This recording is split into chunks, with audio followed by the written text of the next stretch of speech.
큐티 여기 책에는 없어요.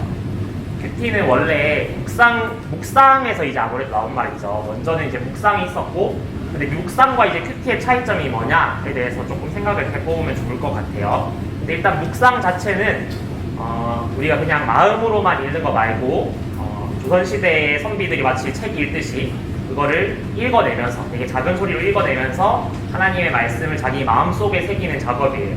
그래서 유대인들이 원래 그 말씀을 되게 중얼중얼 대면서 이걸 읽는 게 그 유대인들의 전통이거든요. 그것처럼 그 묵상 자체는 하가라는 히브리어에서 왔어요. 이건 흡조리다, 작은 소리로 계속해서 반복해서 외우다 이런 뜻이 있어요. 그래서 큐티 전통도 사실은 이런 하가 묵상 전통에서 좀 왔다라고 할 수 있는데, 큐티가 오늘날에 조금 다른 점이 뭐냐라고 했을 때, 큐티를 해서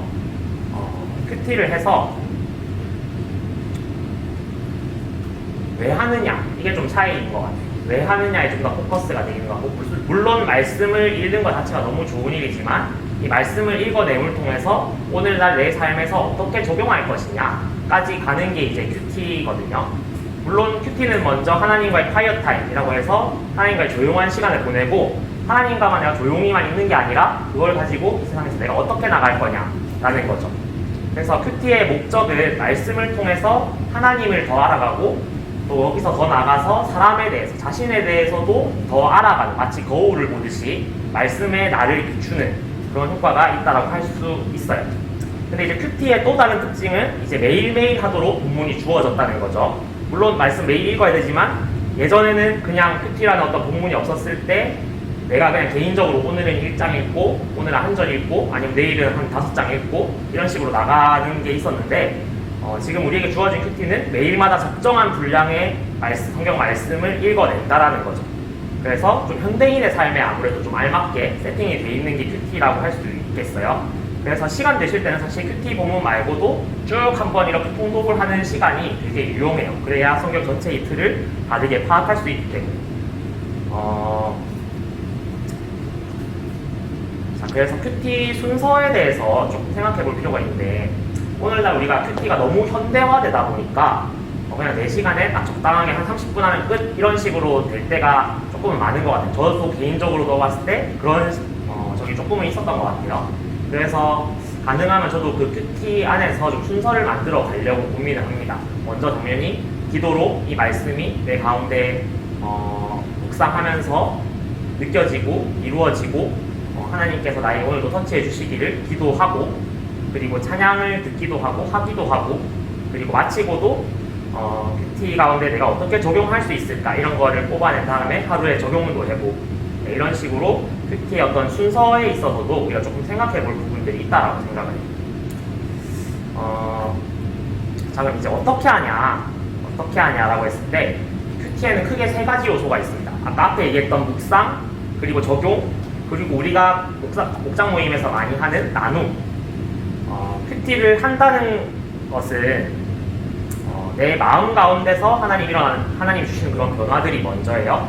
근데 그거를 나만 갖고 있다고 하면 세상에 아무런 변화가 없겠죠. 그거를 내가 내 삶 속에서 나타내보고, 또 다른 사람에게 전달해보고, 그리고 또 다른 사람이 느꼈던 것들을 내가 갖고, 여기서 이제 큐티에 아주 큰 요소들이 있다라고 할 수 있겠어요. 그리고 어떻게 하냐라고 했을 때 좀 할 말들이 많은데, 큐티의 장단점 했을 때 제가 항상 얘기하는 거, 혹시 자주 오시는 분들 뭐라고 했죠? 큐티의 장점이자 단점. 자주 오셨던 분들 혹시 없나요? 짧다. 제가 항상 강조했던 것 같아요. 짧다. 큐티 본문은 짧아요.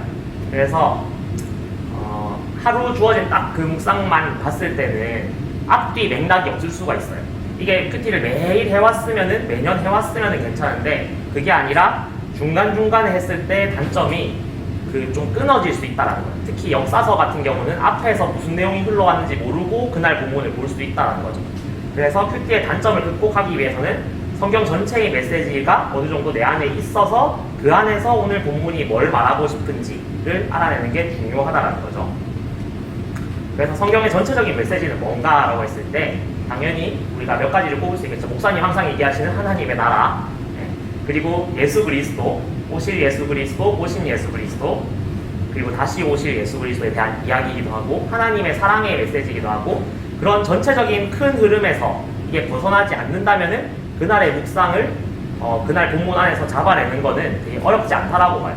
가끔 좀 너무 걱정하시는 분들이 있더라고요. 혼자 내가 이렇게 말씀을 읽다가 좀 이단이 생각하는 거 좀 잘못된 길로 가면 어떡하냐라고 하는데 우리가 전체의 흐름을 바르게 알고 있다면은 그날 본문에서 조금 잘못 잡더라도 성경 전체의 말씀을 크게 잘못 가는 게 아니다라는 거죠. 하나님은 뭐 질투의 하나님이시다로만 이걸 주제하면 좀 곤란하겠죠. 하나님은 사랑의 하나님인 동시에 그렇기 때문에 가끔씩은 내 삶 가운데서 우상으로 향하는 나의 마음에 대해서 질투하시는 하나님이지 전체적인 흐름은 하나님 사랑의 하나님이잖아요. 그런 식으로 성경 전체의 메시지 속에서 오늘 본문을 어떤 얘기를 하는 건지 잡아내는 게 되게 중요하다는 거죠. 그래서 성경 전체를 관통하는 분명한 메시지가 있어야 한다. 그리고 하나님의 속성이 아까 조금 얘기했는데 사랑의 하나님이라고 해서 정의의 하나님이 아닌 게 아니죠. 그 두 가지 속성이 항상 같이 간다는 거예요. 우리에게 심판하시지만 또 용서하시는 하나님이고 멸망시키시지만 또 회복시키시는 하나님. 이렇게 하나님의 두 가지 속성이 사랑과 공의로 크게 대비되는 하나님 두 가지 속성이 성경 안에 항상 같이 가고 있다. 그거를 중시하시면 좋을 것 같습니다. 이거 넘어갈게요. 그래서 보통 묵상할 때 제가 한 가지로 좀 안 치우치기 위해서 하는 묵상법이 스페이스 묵상법을 저는 어느 정도 적용을 하는 편이에요. 어떤 분들은 되게 너무 죄의식에만 사로잡혀 있으신 분들이 있거든요.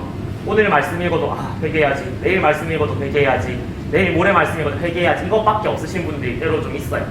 그래서 내 죄에 대해서 그리고 하나님이 주신 소망, 약속에 대해서 생각하고 이거를 되게 관념적으로만 갖고 있는 게 아니라 내가 따라야 할 행동과 피해야 할 행동 이런 것들을 특히 말씀 안에서 균형 있게 잡아내는 마치 반찬을 먹는다면은 골고루 이렇게 영양 섭취를 해주는 것처럼 한 가지 반찬만 편식하면 안 되겠죠.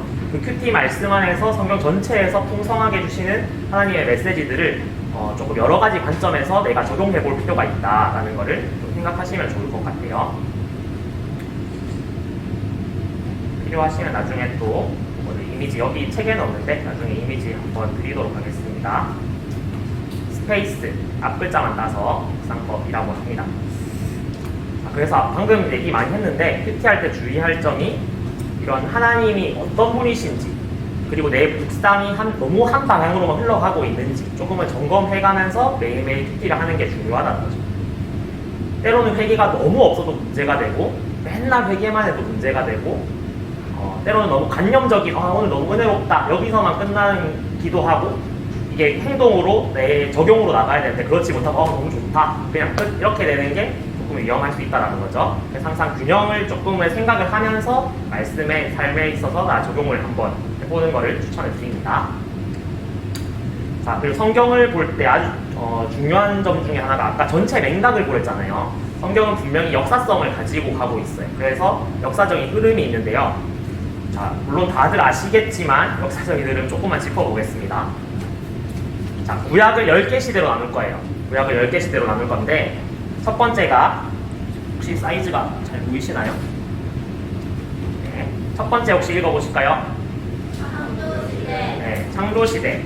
창조시대 시간으로만 보면은 가장 긴 시간인데 성경에서는 어째 보면 이 시대로 봤을 때 제일 짧게 표현되어 있어요. 그만큼 이게 함축되어 있는 거죠. 인류의 역사가 아니기 때문에. 태초에 하나님이 천지를 창조하시면 사실은 이 말에 거의 다 들어가 있어요. 그렇죠?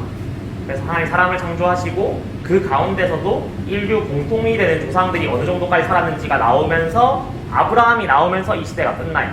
왜냐하면 아브라함부터를 하나님이 부르셨기 때문에 성경이 점점 포커스에서 들어가는 거죠. 그래서 두 번째 시대가 뭡니까? 네, 족장 시대. 아브라함, 이삭, 야곱, 요셉. 그리고 요셉의 12아들까지를 같이 보는 경우도 있어요. 근데 저는 요셉이라고 볼게요. 아브라함, 이삭, 야곱, 요셉 이 네 대의 족장이 있기 때문에 족장이 아직까지 큰 완전 무리가 되지 않고 그 가족 자기가 컨트롤하는 거죠. 아브라함, 이삭, 야곱, 요셉까지를 족장 시대라고 합니다. 창세기 12장부터 50장까지 하고요. 그 다음 시대가 이제 뭐죠? 네, 출애굽 광야 시대라고 되어 있습니다. 이제 모세가 등장해요. 요셉 이후로 400년이 흘러서 모세가 나타나고 우리가 잘 아는 스토리대로 하나님께서 출애굽을 시키시는 장면까지가 출애굽 광야 시대예요. 이 시대의 이야기를 담고 있는 책이 출애굽기, 레위기, 민수기, 신명기, 얼마 전까지 신명기 했었죠. 신명기까지 하면은 출애굽 시대를 이야기하고 있습니다. 그리고 네 번째 시대가 가나안 정복 시대입니다. 정복. 그래서 정자에 포인트를 뒀어요. 그래서 모세의 후계자인 여호수아가 가나안을 정복하는 이야기예요. 그래서 이렇게 수돼 있고, 그 다음 다섯 번째 시대는 뭐죠? 네, 사사 시대입니다. 여호수아가 정복을 하고 이제 사사가 다스려요. 아직까지 사사는 왕이 아니에요. 왕은 아니지만 임시적인 이 지도자가 때로는 하나님의 명령을 듣기도 하고 나가서 싸우기도 하고 그 다음 백성들을 평소에는 재판하고 통치하기도 하는 그런 시대가 사사 시대예요. 그 사사 시대가 근데 되게 훌륭해야 되는데, 원래는 하나님의 율법대로 이 사람들이 통치되는 시대가 사사 시대거든요. 왕이라는 게 사실 결코 훌륭한 제도가 아니에요. 누군가가 밑에 사람들 착취할 수밖에 없는 구조잖아요. 그 안에서 사사 시대대로 사실은 율법대로 살면은 이 시대가 되게 건강한 시대가 돼야 되는데, 하나님의 율법대로 살지 않는 시대이기 때문에 사사 시대가 엉망이 되는 거죠. 그래서 이 사사 시대의 특징을 뭐냐고 했을 때 왕이 없다라고 했어요. 근데 이게 중의적인 의미가 돼요. 이 사람들을 잘 통솔해 줄 수 있는 왕이 없어서 흥분의 시대이기도 하고, 반대로 얘기하면은 진짜 왕이신 하나님이 있는데 그 왕의 주권을 무시하고 자기들 마음대로 사는 시기이기도 한 거죠. 그래서 사사시대. 그리고 이 사사시대를 살았던 이 사사시대의 정치가들, 너무 훌륭한 지도자들, 이런 사람들과는 반대로 훌륭하다고 하고 그렇죠. 높은 그런 사람들과는 반대로, 권력자들과 반대로 이방의 여인이지만 하나님의 약속을 믿고 바르게 살아갔던 한 여인의 이야기가 룻기예요. 네. 그리고 이 사사 시대를 지나서 이제 왕정이 시작됩니다. 첫 번째 왕이 누구죠? 사울. 그렇죠, 사울. 두 번째 왕이 다윗. 세 번째 왕이 솔로몬까지. 이때까지는 왕국이 통일되어 있어요. 그래서 통일되어 있기 때문에 이 시대를 통일왕국 시대라고 합니다. 사무엘상, 그리고 사무엘상하, 그리고 열왕기상 11장까지 솔로몬이 나올 때까지가 통일왕국 시대라고 할 수 있어요. 자, 그 다음에 통일왕국 시대가 나중에 솔로몬의 아들 때부터 분열이 돼요. 르호보암과 여로보암으로 분열이 돼서 북쪽 왕국은 이스라엘, 남쪽 왕국은 유다, 이렇게 이름을 붙여요. 이렇게 두 개로 분열되는 시대를 분열왕국 시대라고 합니다. 그 다음 여덟 번째 시대, 이 시대가 되게 오늘 설명하는 부분에 중요한 시대가 될 거예요. 여덟 번째 시대 이름이 뭐죠? 바벨론 포로 시대입니다. 그 바벨론 포로 시대라고 해놓겠는데, 그 앞에 BC 722년에 북이스라엘, 아까 나눠졌다고 했잖아요. 이 왕국은 아시리아한테 멸망하고, 남쪽에 있는 남유다는 이제 605년에 한 100년 정도 더 지나서 바벨론에게 멸망해요. 어쨌든 단계적으로 다 멸망을 한 거죠. 그리고 이 남유다에 있던 사람들이 바벨론 제국의 포로로 끌려가요. 그렇기 때문에 바벨론 포로 시대. 그리고 이 포로로 갔다가 다시 70년 만에 돌아오는 시대가 포로 기환 시대예요. 그래서 포로 기환을 또 1, 2, 3차에 나눠서 합니다. 스룹바벨, 에스라, 느헤미야에 나눠서 돌아오게 되고, 그러고 나서 하나님 앞에서 우리 진짜 회개하고 이제 열심히 잘 해보자 하다가 갑자기 성경 말씀이 또 끊겨요. 말라기 선지자를 마지막으로 예수님이 오실 때까지 성경 기록이 나타나지 않아요. 이때를 침묵시대라고 합니다. 성경이 나타나지 않고 하나님이 말씀하시지 않기 때문에. 그리고 또 다른 말로 역사적으로는 신구약 중간기라는 조금 어려운 말을 쓰기도 하고, 이런 시대가 있어요. 이렇게 10개의 구약 시대가 있는데 10개 시대 앞글자만 따면 저는 그래도 잘 외웠던 것 같아요. 그 디테일한 건 나중에 채워가면 되니까 앞글자를 외워볼게요. 창조, 출정사, 통분, 포, 포침. 책에 보면 첫 페이지에 있습니다. 한번 펼쳐서, 여기 잘 안 보이시면 첫 페이지 한번 펴보시면은, 자, 창조, 출정사, 통분, 포, 포침이라고 외우시면 돼요. 자, 이거를 장단에 맞춰서 한번 외워보겠습니다. 창조, 출정사, 통분, 포포침 하고 외우시면 돼요. 자, 한번 같이 해볼까요? 시작! 창조, 출정사, 통분, 포포침. 이렇게 외우시면 됩니다. 아주 효율적이에요. 신학생들도 약간 비슷하게 외워요. 뭐 노래로 부르든지 자기 스타일대로 부릅니다. 그리고 신약시대는 딱 두 개로 그냥 구분합니다. 예수님이 계시냐 안 계시냐, 예수님 함께 계시냐 안 계시냐, 예수님께서 직접 계시면서 육체로 계시면서 복음을 전하신 시기에 대한 이야기가 복음서. 그래서 사복음서, 마태복음, 마가복음, 누가복음, 요한복음 이렇게 있고, 예수님이 승천하신 후에 그 제자들인 사도들의 이야기가 사도행전부터 그리고 나머지 서신서들 여기에 해당되겠습니다. 그리고 오늘 할 로마서도 여기에 해당됩니다. 그래서 복음시대, 사도시대, 신약시대는 되게 쉽죠. 두 가지 정도로 시대를 구분하면은 성경시대가 총 12가지 정도가 돼요. 그러면 이제 QT 때 제가 흐름이 중요하댔잖아요. 그러면은 내가 읽고 있는 오늘 본문이 어디쯤인지 역사적으로 대충은 알아야 돼요. 네. 몇 년도 어떤 일이 있었고까지 정확하게 디테일을 몰라도 이쯤에서 이런 흐름이 있었으니까, 예를 들면 포로로 잡혀갔으니까 좀 힘들겠구나, 이런 정도의 흐름 정도는 좀 깨고 계시면은 좋아요. 그래서 옆에 성경 제가 약자로 다 적어놨어요. 약자 혹시 모르겠으면 물어보시고, 네. 이런 식으로 해서 성경의 시대를 이해하면서 갈 수 있습니다. 자, 이제 시편 본격적으로 진짜 들어가 볼 건데요.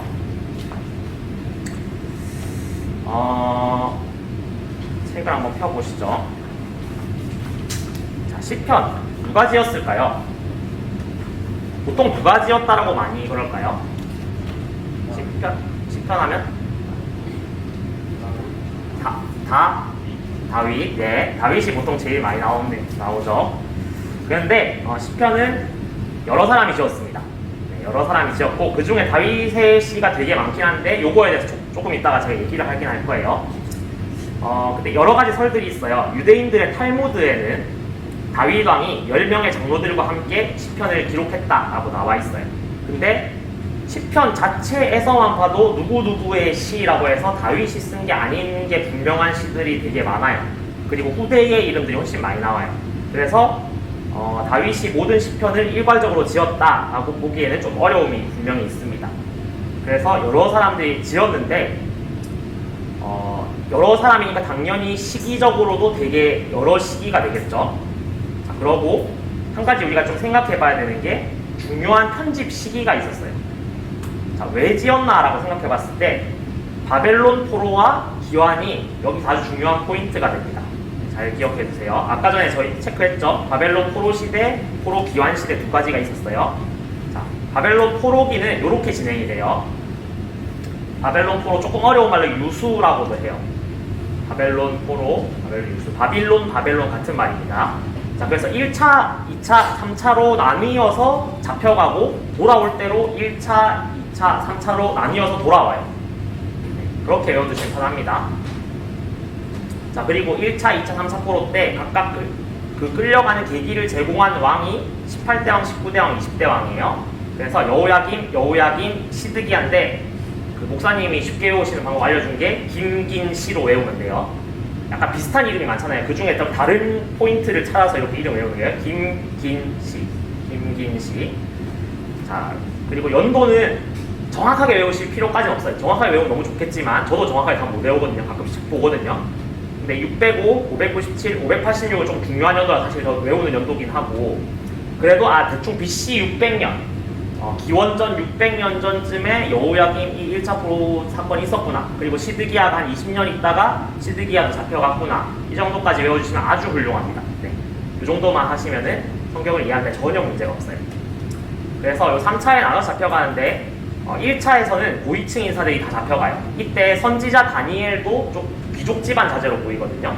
그래서 다니엘도 이때 어릴 때 잡혀가서 그 느부갓네살 왕 앞에 있다가 나중에 이제 높은 대신으로 올라가는 그런 일들이 있고, 그 다음에 또 여호야긴 왕 때는 지도자들과 막 뭐 만드는 세공자들, 기술자들 많이 잡혀갔고요. 그 다음에 20대 왕인 시드기야 때는 이제 유다 왕은 너네 도저히 안 되겠다, 너네 너무 말 안 듣네 이러면서 멸망을 시켜버리고 막 성벽 다 부수고 그래요. 그래서 시드기야도 죽고 아들들도 먼저 죽고 되게 비참한 최후를 맞이하게 되고 성벽은 다 무너지고 그렇게 됩니다. 그런데 이제 바벨론에서 페르시아로 정권 교체가 돼요. 바벨론에서 페르시아로 정권 교체가 되면서 이스라엘 너는 다시 돌아가 이렇게 하면서 국제 정세가 좀 바뀝니다. 그래서 돌아갈 수 있는 기회가 생기고, 그래서 1차 기한 때는 스룹바벨이라는 사람이 사람들을 데리고 가서 성전을 짓고 다시 회복하는 시간이 있고요. 이 다음에 좀 2차 기한 때 텀이 좀 길어요. 2차 기한 때 에스라가 이제 돌아가서 이제 율법에 대해서 사람들한테 막 설명하기 시작하고 우리 하나님의 법을 이제 지켜야 됩니다. 막 이런 말을 하기 시작하고 3차 기한 때 그 유명한 느헤미야가 가서 이제 성전하고 사람들이 막 율법을 어느 정도 지키면서 살아가는 공동체가 생겼어요. 근데 이 외벽, 성벽이 없으니까 외부에서 계속 공격당하기 시작하니까 성벽을 만드는 게 느헤미야 이야기예요. 이렇게 흐름을 대충 깨고 계시면 되고, 그 다음에 시편 구성이 이걸 왜 적어놨냐면은 1권, 시편이 5권으로 구성되어 있어요. 1권부터 5권까지로 구성되어 있는데 각 권이 시작하는 장수예요. 편수 1편, 42편, 73편, 90편, 107편 이렇게 1권, 2권, 3권, 4권, 5권이 시작하는구나 라고 알고 계시면 좋을 것 같아요. 그 다음에 각 권이 얘기하는 주요 포인트예요. 1권에서는 하나님이 어떻게 우리를 사랑하시고 창조하시고 어떻게 은혜를 베푸셨고 이런 얘기를 되게 많이 하고, 2권 좀 넘어가면서는 하나님 얼마나 권능자이신지, 주권이 크신 분인지, 능력이 크신 분인지, 어떻게 출애굽시키셨는지 이런 얘기를 많이 하고, 그 다음 3번째 이야기에서는 하나님 앞에서 그러니까 예배를 드려야 돼, 성소 예배 이야기를 하다가 4권에서는 좀 어려움들이 많이 와요. 그래서 막 원수들을 좀 제거하여 주시고 이런 이야기들이 나오고 방랑각고난. 그 다음에 5권에서 이제 하나님의 율법이 얼마나 아름다운가, 율법을 찬양하고 또 하나님을 찬양하는 이런 주제들이 나와요. 근데 5권에 왜 빨간색을 칠해놨을까요? 네, 이번 달에 다룰 내용이 5권에 들어있기 때문입니다. 그래서 율법, 찬양, 그래서 지난달 끝에 보면 아마 성전에 올라가는 노래 좀 나왔을 거예요. 그래서 성전에 올라가는 노래도 하나님의 성전에 올라가면서 와, 하나님 얼마나 아름다운가 막 이런 얘기 쫙 하면서 이제 성전에 올라가는 거죠. 그리고 오늘 배울 시편들도 보면 다 엄청 좋아요. 그래서 오늘 배우는 거에 보면은 우리가 많이 부르는 찬양들이 되게 많아서 제가 찬양 몇 가지도 넣어왔거든요. 한번 보시죠. 자, 그리고 이걸 한 가지 알면 좋을 것 같아요. 이런 시편을 편집했다는 의도 자체가 요거 주제만 봐도 딱 흐름이 있잖아요. 우리가 소설을 읽어도 스토리 라인 있잖아요. 보면은 하나님이 창조하시고 만드시고 우리를 사랑하셨고 구속하셨고, 그래서 우리가 예배해야 되는데 좀 어려움이 있어서 고난을 겪다가 하지만 그 고난을 이기고 또 하나님을 다시 찬양합니다 라는 이런 스토리 흐름이 여기 제목에서 좀 보이시나요? 1권에서 5권. 그래서 이거는 분명히 누군가가 이 상황에서, 역사적 상황에서 의도적으로 편집을 한 거다라고 학자들이 주장하는 이유 중에 하나이기도 해요. 그리고 마지막 보면 딱 진짜 편집해놨어요. 마지막을 진짜 하나님 찬양하고 작정하고 하나님 찬양하려고 끝내려고 딱 해놨구나.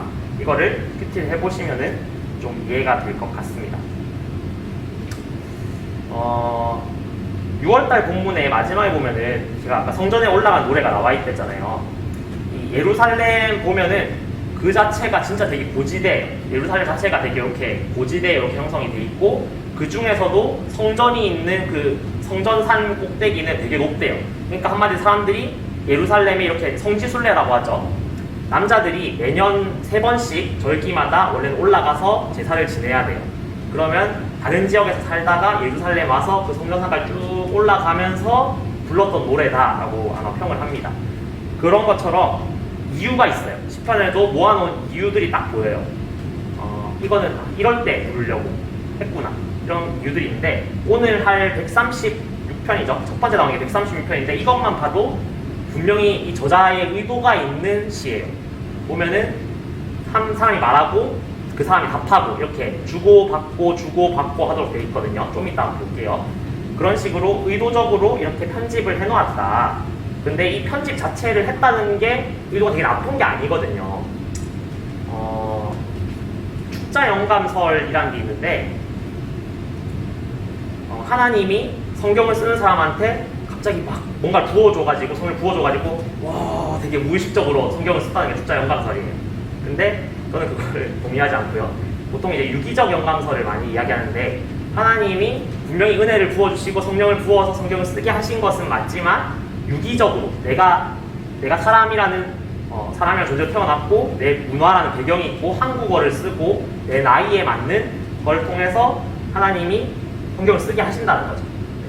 저 말고 성경 기자들, 그 시대에 맞게, 그 저자들의 지식에 맞게, 언어에 맞게 이렇게 쓰게 하신다는 건데, 이것도 마찬가지예요. 잘못 이해하면 그 그 다윗이 막 장로 10명하고 오늘부터 10편 쓰자 이라고 하나님 주시옵소서 이라고 막 받아 쓴 게 아니라 그 각자의 상황 속에서 다르게 썼던 시들을 의도적으로 이렇게 모아놓은 것 자체가 이걸 성경을 어떻게 감히 그렇게 해석해 이게 아니라 각자에게 주셨던 하나님의 은혜고 이걸 또 모아놓으신 것도 하나님의 은혜라고 생각을 할 수가 있는 거죠. 우리가 이 시대적 상황 속에서 이렇게 읽어낼 수 있으면 좋을 것 같습니다. 좀 넘어가 볼게요. 그 다음에 요거를 좀 주의할 필요가 있는데요. 성경의 시편의 73편이 다윗의 시다라고 보통 그냥 쉽게 얘기를 하는데 학자들이 연구해봤더니 아무리 봐도 다윗 시대에 나올 수 없는 용어와 상황 설명이 나오고 있어요. 예를 들자면 이런 거죠. 조선 시대에 시조를 찾았어요. 시조를 찾았는데 예를 들면 이렇다는 거죠. 스마트폰이 대단히 변화무쌍하구나. 이렇게 하면 그걸 조선 시대의 시조라고 볼 수 있겠어요? 없죠. 그 시대에 나올 수 있는 단어와 상황이 있는데 그게 아니란 거예요. 다윗 시대는 되게 전대의 시대인데 그 후대에 나오는 언어들이나 문학적인 특징이나 이런 게 나온다는 것은 다윗 때 쓰이지 않았다는 거죠. 그러면은 여기 히브리어로 레 다윗이라는 지금 히브리어가 써져 있는 거예요. 그래서 이 히브리어는 거꾸로 읽어요. 거꾸로 읽어서 이쪽 편에 보면 이렇게 뭐라 해야 되지? 이렇게 번개무늬로 되어 있는 게 레라는 뜻이고 옆에 다비드 있어요. 다비드. 레 다비드라고 하면은 다빗 오브 데이빗이기도 하고 다윗이 지은일 수도 있어요. 그리고 다윗에게 헌정하는, 바치는, 그리고 다윗에 관한 이야기 이런 것도 될 수 있는 거죠. 그래서 다양하게 해석될 수 있기 때문에 이 표제가 레 다비드라고 해서 모두 다윗이 지은 시라고 번역하면은 조금 어폐가 있다라는 거예요. 성경에 보면 그 시편에 제일 많이 나온 게 다윗의 시거든요. 이 다윗의 시라고 할 때 다윗의가 이거 레 다비드를 번역하는 건데 다윗이 다 쓴 게 아니라는 거죠. 주장하는 거는. 오히려 그렇게 주장하는 게 되게 성경을 이상하게 볼 수 있게 만드는 단초가 되기 때문에 다윗에게 바치는 시라고 해도 아무 이상하지 않거든요. 그런 식으로 레 다비드가 나오면은 물론 이제 한글 성경에 안 나오겠죠. 근데 이 다윗이라는 게 무조건 다윗이 다 지었다는 게 아니구나 라고 생각하시면 되겠습니다. 자, 이제 본 시편으로 한번 들어가 볼게요. 136편인데 여호와께 감사하라 라는 주제가 있고 그리고 그 안에 한번 펴보시면 좋을 것 같아요. 제가 드린 거에는 사실 메시지 성경으로 돼 있을 거고 가능하시면 한글 성경 한번 어플 같은 걸로 한번 펴보세요. 한글 성경 한번 찾으셔서 보면은 메시지 성경 사실 같이 번역해 놓긴 했어요. 각 절의 끝에 똑같은 문구가 있거든요. 이렇게 나와요. 136편 1절 2절만 읽어볼게요. 여호와께 감사하라. 그는 선하시며 그 인자하심이 영원함이로다. 2절 신들 중에 뛰어난 하나님께 감사하라. 그 인자하심이 영원함이로다. 그 인자하심이 영원함이로다가 똑같이 반복되고 있죠. 이게 제가 아까 전에 들었던 의도가 있는 시라는 거죠. 그러니까 이런 상황에서 이렇게 하는 겁니다. 저랑 이렇게 예배를 하고 있다고 쳤을 때 여호와께 감사하라. 그는 선하시며 그 인자하심이 영원하심이로다. 이렇게 회중하고 주고받는 거죠. 그리고 신들 중에 뛰어난 하나님께 감사하라. 그 인자하심이 영원하심이로다. 이런 식으로 주고받도록 어떤 회중의 모임에서 이스라엘의 중요한 제사를 지낼 때 절기 때 사람들이 이렇게 우르르 모일 거 아니에요. 그 사람들의 예배가 있었어요. 그렇게 모였을 때 회중과 어떤 제사장, 예배 인도자, 종교 지도자 같은 사람들이 이렇게 외쳤을 때 사람들이 이렇게 주고받으면서 부르는 노래다라고 쉽게 우리가 주장을 할 수 있는 거죠. 그래서 주고받는 노래로 사실 지어졌다. 이런 것들 알면은 조금 이해하는 도움이 될 거예요. 분위기를 한번 그려보세요. 이 시는 처음 이 사람들이 어떻게 주어졌을까? 이 사람들이 이 시를 어떻게 읽고 어떻게 삶에서 묵상하고 적용을 했을까? 정말로 하나님을 이 찬양해야 되는 상황에서 이렇게 주고받으면 더 극적인 효과가 있잖아요. 그런 것을 강조한다는 거죠. 그리고 여호와께 감사하라. 그는 선하시며 그 인자하심 영원함이로다는 이 구절 자체를 많이 써요. 그래서 구약에서 106편, 107편, 118편, 136편 그리고 역대상 16장 34절에도 나오고 예레미야 33장 10절에도 나와요. 그래서 구약에서 이 자체가 되게 많이 쓰이는 문구구나 라고 이해하시면 좋고 그 다음에 4절에 홀로라는 단어가 있는데 하나님께서 홀로 일하신다 라고 했을 때 단순히 쓸쓸하게 일하신다 이런 이미지가 아니라 하나님 혼자만 있어도 충분하다 라는 이미지예요. 그래서 어떤 신과도 비교할 수 없이. 그 다신교에는 이런 이미지가 있잖아요. 태양의 신은 태양의 어떤 일만 주관하고 비의 신은 비의 일만 주관해서 이 신들이 같이 막 해야 세상이 똑바로 돌아간다는 게 그리스적인 다신론적인 생각이거든요. 근데 그게 아니라 하나님 혼자만 있어도 충분하다는 다른 주변의 그 신들의 개념에서 어떤 개념이에요. 그래서 이게 되게 중요한 것가 될 수 있다는 거죠. 우리는 지금 유일신이신 하나님에 대해서 너무 당연하게 생각하니까 하나님 홀로 이렇게 하는데 그 당시 주변 나라들이 들었을 때는 하나님이 홀로 이래? 얼마나 대단한 사람이 홀로 일하는 거야? 이렇게 되는 거죠. 그런 어감이 있다 정도를 아시면 도움이 될 것 같아요. 그래서 요거를 인용한 찬양이 사실 좀 많은데 이 찬양이 있어요. 브릿지 임팩트의 여호와께 감사하라 한번 나중에 유튜브에 쳐보세요. 그래서 책에 보면은 제가 요번에는 메시지 성경 끝부분에 보면은 이 문구를 인용한 찬양들 제가 파란색 글씨로 적어놨거든요. 그래서 그날 묵상하실 때 생각나시면은 이런 찬양들 찾아보시면은 도움이 되실 것 같아요. 세팅이 좀 덜 돼서 그냥 넘어갈게요. 자, 그리고 137편에 보면은 이제 바빌론 강가에서 얘기가 나오고 시온의 노래가 상황이 나오고 그 다음에 애통한 상황이 나옵니다. 자, 여기 사진을 한번 볼게요. 이 사진을 보시면은 잘 보이시나요? 여러분들 보셨을 때 왼쪽 구석에 보면은 짙은 색, 초록색으로 시리아 나와 있죠. 요즘 되게 시끄러운 곳이죠. 그리고 중간에 노란색으로 이라크, 그리고 제일 넓은 칸에 이란 돼 있죠. 여기서 시리아는 이렇게 얘기를 해야겠네요. 성경을 배경으로 하는 이 시대에서 여기 강이 두 개가 흐르고 있어요. 강이 중간에 두 개가 이렇게 흐르고 있는데 하나는 메소포타미아 강이고 유프라테스 강이고 그 위쪽에 흐르는 강이 티그리스 강이에요. 이 두 개의 강이 쭉 흐르고 있고 이 강이 흐르고 있는 이 사이 그리고 그 주변 지역을 메소포타미아 지역이라고 해요. 메소라는 거는 사이란 뜻이고 포타미아는 강이에요. 이 두 개의 큰 강을 끼고 있는 이 주변을 메소포타미아 지역이라고 하는데 이 지역의 세력을 이제 누가 잡느냐에 따라서 성경의 시대적인 구도가 틀려져요. 그래서 시리아, 아수르가 잡았을 때가 엄청 커질 때가 있고 중간에 이라크라고 되어 있는데 지금은 예전에 바벨론 오늘 나오는 것이죠. 바벨론이 여기를 차지하고 있을 때가 있고 그 다음에 이란이라고 나와 있는 것은 이제 페르시아예요. 그래서 페르시아가 여기 부분까지 엄청 크게 장악했을 때가 있고 이렇게 시대적인 흐름이 있는데 성경에서 누구 얘기가 나온다 이러면은 어느 시대인지를 대충 구분을 할 수 있어야 돼요. 아수르가 나온다 이러면은 아직까지 남유다 왕국과 북이스라엘이 멸망하지 않았거나 아니면 북이스라엘이 막 멸망하기 직전. 근데 이제 바벨론 얘기가 나오기 시작한다. 그러면 이제 이미 북이스라엘 망했고 그리고 이 바벨론이 좀 아수르를 좀 잡아먹으면서 남유다를 침공하고 있는 상황이 나오고 이제 페르시아 얘기가 나온다. 그럼 페르시아가 이제 다 쓸었어요. 페르시아가 다 쓸고 이 페르시아 때는 이제 이스라엘이 포로로 잡혀갔던 이스라엘 민족을 돌려보내는 포로 기환 시기 이렇게 맞물려요. 그래서 이걸 보면 되고 바빌론 강가에서 울었다. 그러면 지금 상황이 바빌론 얘기가 나왔잖아요. 그럼 포로로 잡혀간 거예요. 이 상황. 바벨론에 있는 강에서 이스라엘 사람들이 울고 있는 거니까 잡혀간 거죠. 그래서 지금 이렇게 보면 지금 현대 지도라서 좀 이해가 안 될 거고 자, 바벨론이 엄청 컸을 때 요만큼을 차지했어요. 신바벨로니아라고 하는데 옛날에 구바벨로니아도 있거든요. 근데 지금 우리가 다루고 있는 부분은 신바벨로니아예요. 그래서 여기 보면은 좀 작은 지도로 여기는 또 강이 다시 자세하게 나와 있어요. 근데 이 강이 자세하게 나와 있는 게 좀 중요한 게 뭐냐면은 보통 우리가 큰 강 두 개만 쭉 흐르고 있다고 생각하는데 그게 아니라 사이사이에 엄청난 지류들이 있어요. 그래서 여기서 농사가 엄청 잘 되고 그리고 요즘도 마찬가지지만 육상으로 이걸 옮길 수 있는 거에 비해서 수상으로 짐을 나르면은 인력이 30배가 감축이 돼요. 예를 들면은 우리가 땅에서 100kg로 옮길 수 있으면은 한 사람이 바다를 통해서 물길을 통해서 자기가 이렇게 노를 저어가든 이렇게 했을 때 3,000톤을 옮길 수 있어요. 그만큼의 차이가 난다는 거예요. 30배 이상의.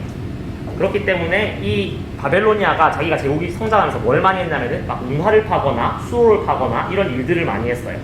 그러면 포로 잡아온 사람들을 좀 써먹어야 될 거 아니에요. 그때 언제 제일 많이 써먹냐면은 광개수로 파거나 이런 건축하거나 이럴 때 제일 많이 써먹는데 이스라엘 사람들이 바빌론 강가에서 울었네 라고 하는 거는 우리가 한번 들어보면 됩니다. 머릿속에서. 이게 슬픈 상황인데 포로로 끌려왔어요. 강제 노동을 해야 돼요. 막 땅 파면서 막 강을 이렇게 넓히래요. 아니면은 뭐 잘못된 데 메꾸래요. 이런 식으로 하고 있고, 근데 이제 휴식 시간이 됐어요. 이제 좀 쉬나 했더니 감독관이 갑자기 막 놀리면서 야, 너네나라 노래나 좀 불러봐. 지금 이 상황인 거예요. 군대 다녀온 형제들은 좀 이해하시죠? 이제 좀 휴식하려고 하는데 신병 노래 한 곡 뽑아봐. 약간 이렇게 되는 상황인 거죠. 되게 슬픈 상황인 건데 이스라엘 사람들 여기서 이제 뭐라고 대답하냐면은 우리가 그럴 수 없다. 그냥 노래만 부르겠는데 이게 그냥 단순히 노래가 아니라 이게 원래 하나님께 이렇게 예배를 드릴 때 쓰는 노래이기 때문에 내가 너네 앞에서 부를 수 없다라고 하는 되게 슬픈 상황이 이건 거예요. 137편이.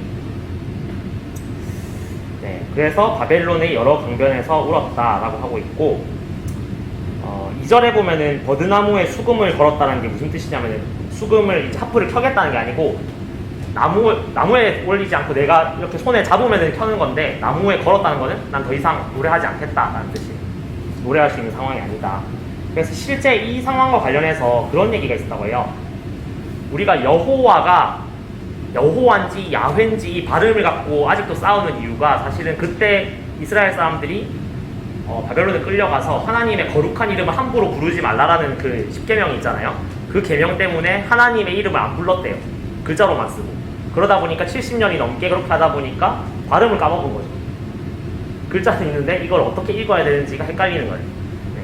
그런 상황처럼 그만큼 하나님 이름 안 불렀을 정도로 노래도 이제 부르지 않겠다라고 지금 슬퍼하는 그런 상황인 거죠. 슬퍼하는 상황이고, 자, 요게 바벨론 인공수로 상상도입니다. 이거 EBS에서 나온 프로그램에서 캡처한 건데 바벨론이 얼마나 대단한 왕국이었나를 할 때 한 건데, 요런 거를 이제 이스라엘 사람들이 막 짓고 건축하는 거죠. 어떻게 이런 게 있었는지 알 수 있느냐? 지금은 없긴 하지만 지금 이게 유적 발굴하고 있는 현장이에요. 바벨론에서 오늘날 이라크 지역에 유적을 파보니까 이렇게 수로를 만들고 막 이렇게 사람들이 노동한 흔적이 있더라. 이렇게 나오는 거예요. 자, 그리고 137편 그 후반부에 보면 이제 에돔을 향한 저주가 나오는데 갑자기 바벨론 이야기하다가 왜 에돔 얘기를 하느냐? 이것도 역사를 좀 알아야 돼요.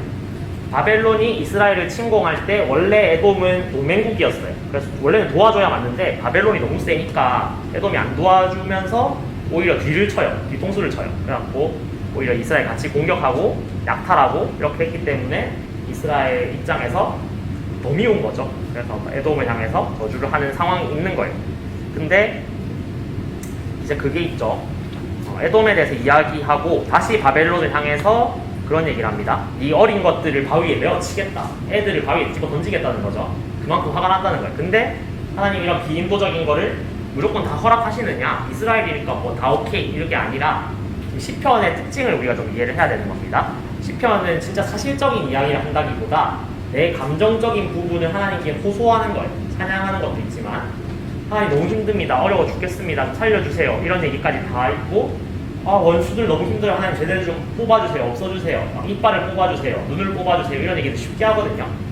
근데 그거를 하나님이 다 오케이 해서 이게 시편이 성경에 들어있다라기보다 그런 어려운 마음조차 하나님 앞에 솔직히 털어놓으라고 시편이 있는 거예요.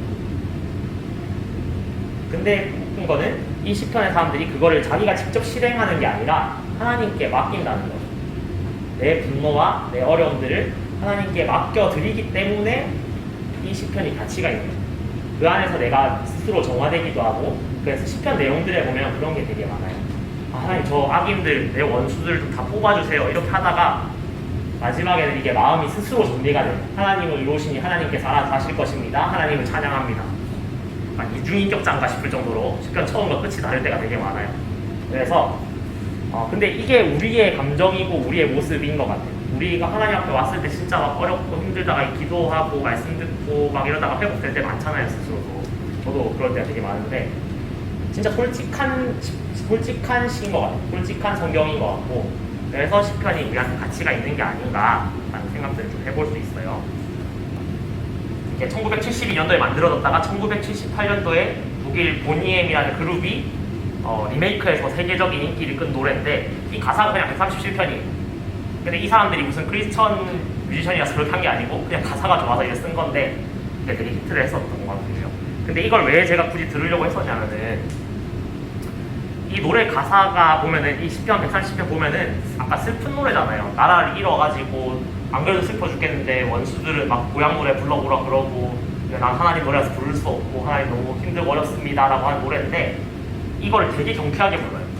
장가장가 되게 경쾌하게 불러서 이게 시편이 되게 슬픔과 고난을 극복하는 정서가 되게 그 노래하고 비슷하지 않나? 라는 생각이 있어서 좀 들려드리려고 했는데 나중에 한번 검색해서 들어보세요. 되게 옛날 노래라서 좀 촌스럽긴 한데 재밌어요. 그래서 읽고 넘어가겠습니다. 자, 138편 보면 아까 전에 나왔던 다윗의 시 있죠? 다윗의 시라고 해도 무조건 다 다윗이 지었다는 아니다. 제가 몇 번 얘기 드렸어요. 그렇다고 해서 또 다윗이 무조건 지은 게 아니다라고 보기 어려운 시들도 많아요. 그냥 이런 게 있구나라고 알고만 계시고 다윗이 지었구나라고 생각해도 뭐 나쁘진 않습니다. 그리고 138편에서 좀 주의 깊게 볼 표현은 높이 계셔도 낮은 자리 굽어 살피신다라는 표현이 있는데 우리한테 지금 너무 당연한 정서예요. 우리한테 당연한 정서인데 좀 옛날 사람들, 특히 이 구약시대를 살았던 사람들에게 하나님은 되게 높은 사람들만 만날 수 있는 존재. 우리 그 중세시대만 해도 그렇잖아요. 하나님이 엄청난 존재. 그래서 중간에 사제를 거치지 않으면은 만날 수 없는 존재. 그래서 꼭 사제를 거쳐야 되고 잘못되게 이렇게 교회가 타락하기 시작하면 그런 식으로 가는 거죠. 구약에서도 예수님이 왔을 때도 뭔가 바리새인들 이런 종교 지도자들만 이렇게 하나님과 소통하는 것 같고 자신들은 되게 보잘것없는 것 같고 이런 식으로 느껴지지만 그게 아니라는 거죠. 하나님이 물론 높이 계신 분이지만 가장 낮은 점까지 굽어 살피실 수 있는 분이 하나님이시라는 것을 강조하고 있어요. 이런 시를 잘 보면 좋습니다. 그리고 139편 유명합니다. 우리 자주 불렀던 찬양이 있죠. 나보다 나를 잘하시는 주님. 그게 139편인데 이것도 마찬가지로 다윗의 시라는 표제가 있는데 전에 얘기했으니까 넘어갈게요.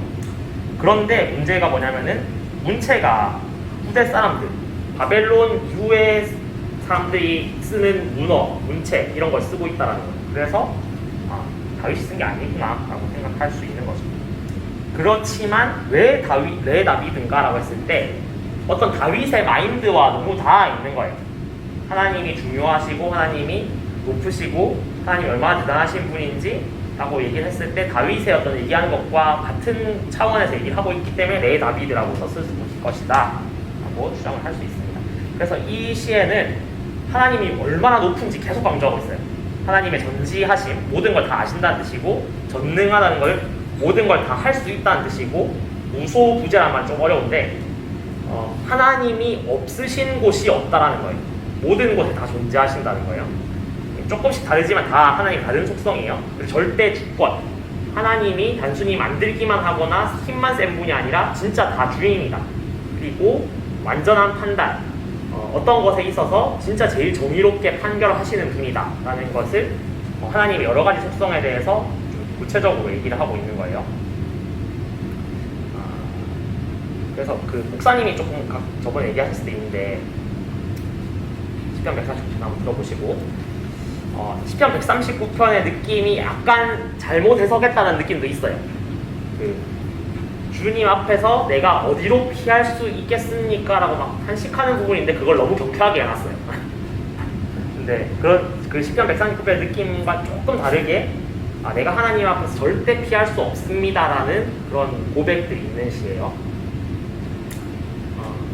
그리고 140편을 한번 보시면은 원수를 향한 저주를 조금 보면 좋을 것 같아요. 이건 아까 제가 얘기했던 부분과 비슷해요. 원수들에게 하나님이 막 저주를 내려달라고 얘기를 한다고 해서 그게 절대적인 건 아니라는 거죠. 하나님이 무조건 그걸 다 들어줘야 된다는 건 아닌 거죠. 그런 것들 내가 털어놓는 것 자체의 의미가 있고 그것에 대한 판결 자체는 하나님께 있다. 이게 시편 전체의 기본적인 정서예요. 그리고 141편 한번 보겠습니다. 141편은 다윗이 위기에 처한 때는 맞아요. 위기에 처한 때 이야기를 하고 있고 사무엘상 24장에서 26장 같은 경우는 이제 사울한테 쫓길 때고 그 다음에 사무엘하 14에서 18장은 자기 아들인 압살롬이 반역을 했을 때예요. 그래서 분명히 이 둘 중에 어떤 위기 상황인 건 맞는데 어떤 건지 정확하게 알 수 없어요. 하지만 분명히 어려운 상황이란 건 맞죠. 그래서 하나님 살려주세요 라고 지금 얘기를 하는 부분이 시편 141편이 되겠습니다. 그리고 141편 후반부에 보면은 진수성찬 이야기가 나오고요. 이건 진수성찬 악인이 차려준 거예요. 그러니까 그만큼 악인들이 누리고 있는 부요함이나 풍요함이나 이런 거에 대해서 시인도 모르지 않는다는 거예요. 악인들이 하나님을 뭔가 속이고 자기들 마음대로 살면 잘 사는 것 같다라는 거는 분명히 느껴요. 인간적으로 잘 먹고 잘 사는 것 같다 우리가 느끼잖아요. 근데 그게 끝이 아니기 때문에 자기가 그 진수성찬을 거절을 했다는 거예요. 그리고 이제 머리 기름이라는 표현인데 여기가 조금 어렵더라고요. 그래서 저도 성경을 좀 찾아봤는데 주석하고 여기서 머리로 번역된 히브리어 로시가 머리라는 뜻 외에도 우리도 수음이 한 가지 숫자, 이게 아름다울 숫자긴 한데 수석할 때 숫자가 머리 숫자잖아요. 그게 제일 최상이라는 뜻이잖아요. 그래서 그 머리 기름이 아니라 사실은 최상급 기름이다라는 뜻이 될 수도 있다라고 어떤 학자들이 얘기를 하더라고요. 그래서 최상급의 기름이다라고 하면은 지금 우리가 감이 안 오는 거예요. 근데 유대인들의 전통을 알면 이해를 할 수 있어요. 최상급의 기름이 무슨 뜻이냐면은 손님이 이렇게 오면은 제일 먼저 해주는 인사가 발 씻어주면서 동시에 머리에 기름 뿌려주고 다 이렇게 지금으로 치면 향수 뿌려주는 느낌 같은 거라고 할 수 있을까요? 그래서 그런 식의 대접이에요. 되게 환대해주는 거예요. 그런 게 지금 무슨 뜻이냐면은 의인이 나한테 충고를 해줬을 때 내 머리 기름처럼 여기겠습니다 라고 하면 지금으로 치면 좀 안 좋은 뜻이 될 수 있겠죠. 머리 개기름이 아니라 그 머리 기름한테 아주 좋은 거, 내가 그걸 진짜 손님처럼, 진짜 반가운 손님처럼 환대하겠습니다.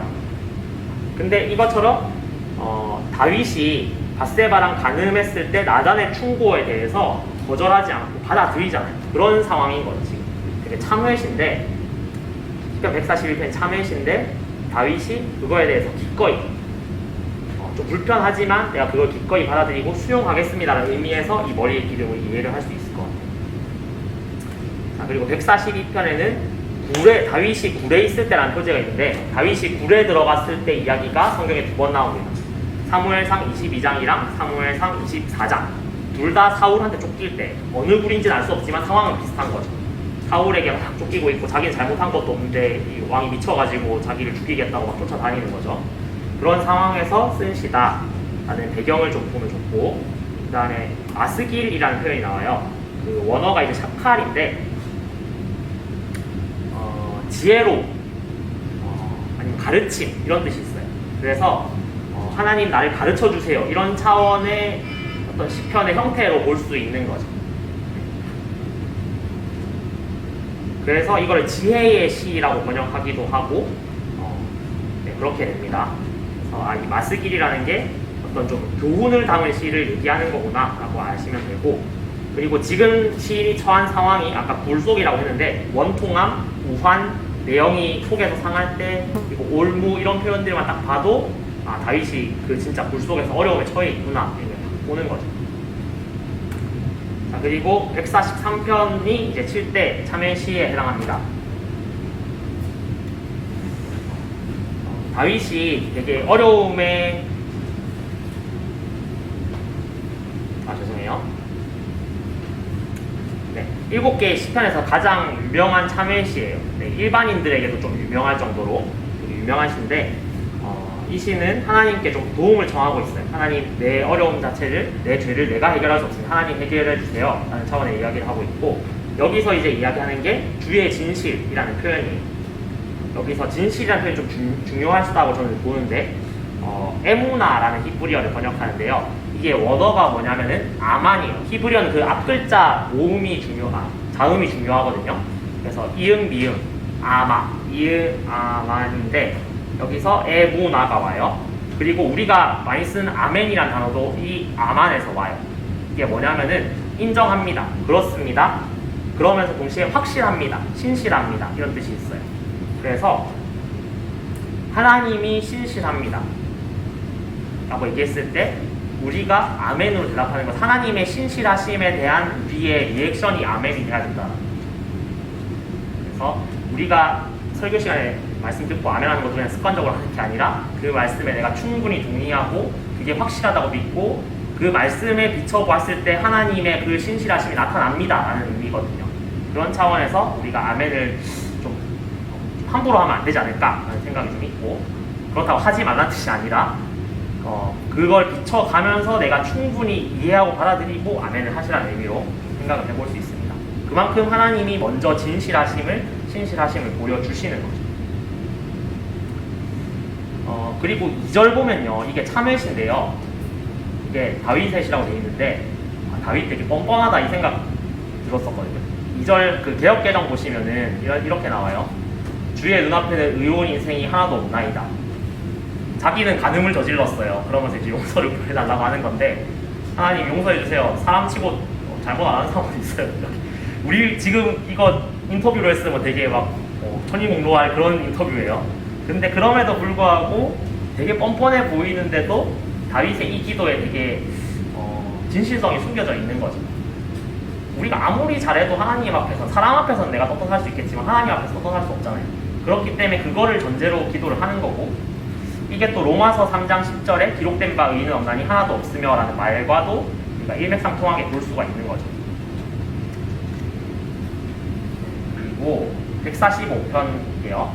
145편에는 다윗이 골리앗하고 싸운 때라고 하는데, 이게 조금 문제가 뭐냐면은 라틴어, 이탈리아 여권인 벌게이트에 이렇게 주석처럼 나와 있어요. 이게 성경 본문에 나와 있는 게 아니라 주석처럼 이렇게 나와 있어가지고, 왜냐면 그 벌게이트 여권은 한 몇백 년 뒤에 번역된 거거든요. 그러니까 이 상황을 몇백 년이 아니죠, 1000년 뒤에 1000년 뒤에 번역한 거기 때문에 이 상황을 정확하게 알 수가 없는 상황인 거죠. 그래서 역사성이 좀 떨어지지 않을까라는 생각을 하면서 이게 아닐 수 있다라는 얘기가 있고, 이 라틴어 여권 벌게이트, 불가타라고도 하는데, 이거는 이제 수도사 당시에 되게 유명한 이제 목사님이죠. 지금으로 치면은 그 수도사 제롬이라는 사람이 번역을 한 거예요.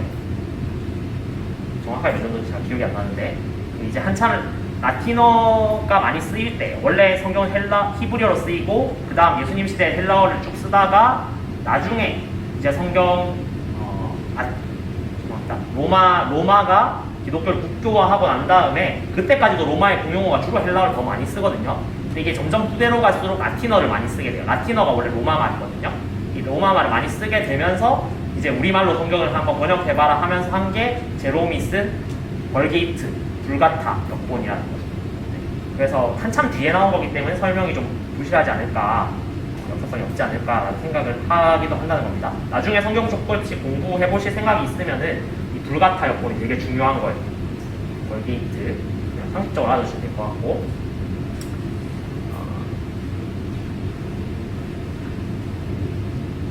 그 144편에 이제 요새 산성이라는 표현이 많이 나와요. 그래서 일단 다윗이 지은 것이 사실인지 아닌지 알 수 없지만 이 내용에서 봤을 때 다윗은 분명히 전쟁을 되게 많이 치렀잖아요. 이 요새하고 산성은 되게 중요한 거거든요. 한국말로 돼 있어 조금 어색한데, 사실 요새는 진짜 우리가 알고 있는 산이나 높은 곳에 이렇게 지어진 튼튼한 건물이고, 그 다음에 산성이라고 번역된 이 단어는 미스갑인데 사실은 그냥 전략적으로 중요한 요충지, 그리고 고지 이런 데 있잖아요. 한국에서 그 고지전 막 영화 나왔었잖아요. 그 고지를 지키는 게 되게 중요하잖아요. 그런 것처럼 전쟁의 되게 주요 거점이고 여기 잡혀 있으면 되게 안전한 거예요. 그래서 요새는 되게 튼튼한 방어를 전제로 하고 있고, 산성이 고지를 딱 차지하고 있으면 원수들이 못 올라와요. 그래서 접근할 수 없는, 그만큼 하나님이 이런 존재입니다라고 얘기를 할 만큼 전쟁에 되게 익숙한 사람이라는 거죠. 자기의 용어로 하나님을 얘기를 했을 거 아니에요. 그렇기 때문에 다윗이 썼을 수도 있다라고 생각을 하는 거죠. 다윗은 전쟁을 많이 치렀으니까. 그리고 145편 이제 하나님을 찬양하라 하는데, 이거 원래 들려드리려고 했던 찬양이 그거거든요. 그 일부 예배 혹시 오시면은 그 성령으로 제일 먼저 하는 게 왕이신 나의 하나님 그거거든요. 내가 주를 높이고 영원히 주의 이름을 송축하리이다. 이게 1절이에요. 그냥 딱. 145편이 이거고, 그리고 여기서 좀 봐야 될 게 답관체라는 형식인데요. 시편에서 되게 많이 쓰이는 표현법 중에 하나예요. 그래서 답자가 밟을 답자, 발로 밟는다 할 때 답사할 때 답자고, 관이 머리예요. 그래서 답관이라고 하면 머리를 이렇게 밟고 지나가는 거거든요. 그래서 머리 글자를 밟으면서 순서대로 진행하는 시란 거예요. 그래서 히브리어 보면 이렇게 돼 있어요. 히브리어는 거꾸로 읽는 읽었다고 했죠. 거꾸로 읽어서 빨간 글씨 있는 쪽이 앞부분이에요. 그래서 알렉, 베트, 김메, 달렛, 해, 바브, 자인, 헤트 이런 식으로 지금 다 나온 건 아니에요. 22절, 22개까지 있는데 여기까지 생략한 거예요. 이렇게 해서 앞글자로 해서 시작하는 단어라는 거 알면 되고, 한글로 보면 느낌이 이렇습니다. 제 자작시예요. 그냥 지어봤어요 이번에. 그래서 이런 느낌이에요. 근데 제 건 물론 되게 조잡하지만 이 사람들은 이 형식도 생각하면서 이 내용상에서도 되게 훌륭하게 하나님을 노래를 하는 거죠. 그래서 이런 각관체를 쓰는 시가 생각보다 되게 많아요. 9편, 10편, 25편, 34편, 37편, 111편, 112편, 그리고 119편이 빠졌네요. 119편이 진짜 제일 유명한 각관체 시고, 그 다음에 예레미야, 에가도 모든 장이 각관체로 되어 있어요. 그래서 되게 이 쓴 사람들이 고민 되게 많이 했겠구나라는 걸 느낄 수 있는 시입니다. 그리고 146편부터 이제 마지막까지가 할렐루야 시편인데, 총 5편 시가 전부 다 할렐루야로 시작하고 끝나기 때문에 할렐루야 시편이에요. 그래서 이 할렐루야란 단어가 사실 히브리어 배울 때 되게 어려운 문법 중에 하나인데, 할랄이라는 기본 단어가 있고요. 이거를 2인칭 능동 강조형으로 하는 거예요. 명령형이에요. 너 찬양해 라는 뜻이에요. 너 찬양해. 근데 대상이 누구냐? 야, 하나님의 약자거든요. 여호와의 대약자, 야의 약자 해서 할렐루야 하면은 너 하나님을 찬양해 라는 뜻이에요. 그렇게 보시면 되고, 147편은 역사적인 상황이 나오고 있어요.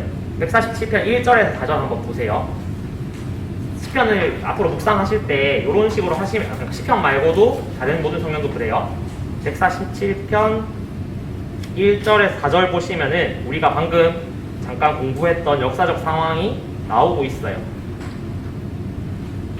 찾아보면은 2절 쪽으로 넘어갈게요. 여호와께서 예루살렘을 세우시며 이스라엘의 흩어진 자들을 모으시며 상심한 자들을 고치시며, 이걸 보면은 갑자기 예루살렘이 왜 세우시지? 이러면 무너졌다는 거잖아요. 예루살렘이 한번 무너지고 다시 세워지는 거는 이제 포로 귀환 시대 때고, 이스라엘의 흩어진 자들을 모으신다, 이건 포로 귀환 시대구나, 이거라 이제 이해를 하시면 돼요. 이때 쓰여진 시구나 라는 걸 대충 감을 잡으실 수 있으면은 역사적 상황을 되게 잘 깨고 있는 거예요. 이렇게 역사적 상황을 봐주시고, 그리고 율례와 규례와 법도 얘기하는데 다 율법에 대한 이야기예요.